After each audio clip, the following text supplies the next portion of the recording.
छत्रपति शिवाजी का जन्म 19 फरवरी 1630 को शिवनेरी दुर्ग में हुआ था।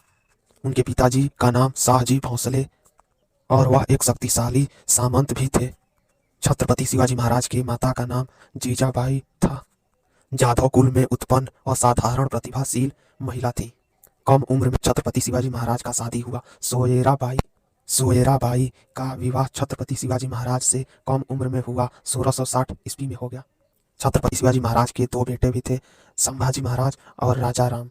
छत्रपति शिवाजी महाराज 8 शादियां किए थे। रायगढ़ शासित किला भारत के पुणे में स्थित है। यह एक पहाड़ी पर किला है। यह मराठा साम्राज्य का राजधानी भी है। छत्रपति शिवाजी महाराज अपने जिंदगी के 26 साल अंतिम समय राजगढ़ में रहकर व्यतीत किए। यह किला उन 17 किलों में से एक है जिन्हें 1665 में जय सिंह के खिलाफ छत्रपति शिवाजी महाराज पुरंदर की संधि में दे दिए थे। 5 जनवरी 1664 के गुजरात में सूरत शहर में छत्रपति शिवाजी महाराज और मुगल कप्तान इनायत खान के बीच लड़ा गया युद्ध। 1665 में मुगल साम्राज्य और मराठा साम्राज्य के बीच यह युद्ध लड़ा गया था। शिवाजी महाराज और अफजल खान का मुलाकात प्रतापगढ़ के पास सामियाने में हुई थी। अफजल खान ने जैसे ही शिवाजी से गले मिला, हाथ में बंधे चाकू जैसे ही छत्रपति शिवाजी महाराज के पीठ पर घोंपने की कोशिश किया। छत्रपति शिवाजी महाराज ने सतर्कता बरती और अफजल खान की पेट बाघ नख नामक हथियार से अफजल खान का पेट चीर दिया। बाघ नख का मतलब बाघ के नाखून से बना हथियार। जब छत्रपति शिवाजी महाराज को मुगल बादशाह ने कैद कर दिया तो छत्रपति शिवाजी महाराज ने 5000 सैनिकों को चकमा देकर आगरा के किले से भाग निकले थे। छत्रपति शिवाजी महाराज ऐसे चटाई थी मुगलों को धूल। छत्रपति शिवाजी महाराज का पहली मुगलों से मुठभेड़ 1656 से 1657 वर्ष में हुई थी। बीजापुर के सुल्तान आदिल शाह की मृत्यु के बाद वहां पर अराजकता फैल चुकी थी। अराजकता का माहौल पैदा हो गया था, जिसका लाभ उठाते मुगल शाहजादा औरंगजेब ने आक्रमण कर दिया बीजापुर पर। उधर शिवाजी भी ने जुनारगढ़ पर आक्रमण कर दिया। मुगलों की ढेर सारी संपत्तियां और 200 घोड़े कब्जा कर लिया। इसके परिणाम स्वरूप औरंगजेब ने छत्रपति शिवाजी महाराज से खफा हो गया।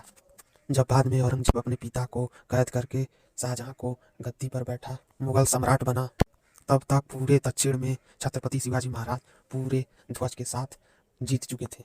इस बात से औरंगजेब भी परिचित था। उसने छत्रपति शिवाजी महाराज पर नियंत्रण रखने के लिए अपने मामा शाइस्ता खां को सूबेदार दक्षिण का नियुक्त किया।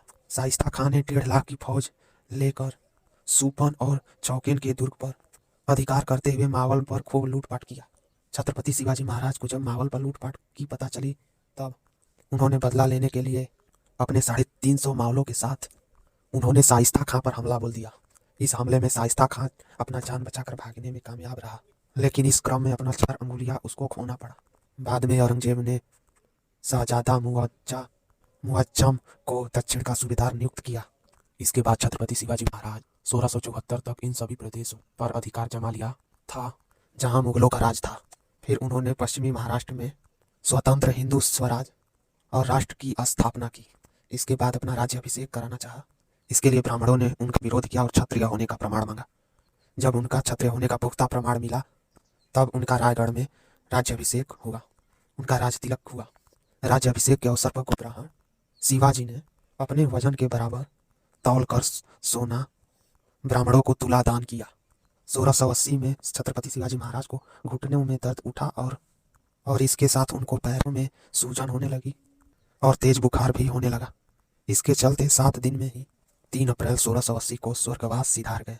जैसा छत्रपति शिवाजी महाराज ने अपना शासनकाल व्यवस्थित किए थे, वैसे कोई किसी मुगल साम्राज्य ने नहीं कर पाया था। जय छत्रपति शिवाजी महाराज। एक सब्सक्राइब जरूर दीजिएगा आप मेरे चैनल को। जय छत्रपति शिवाजी महाराज।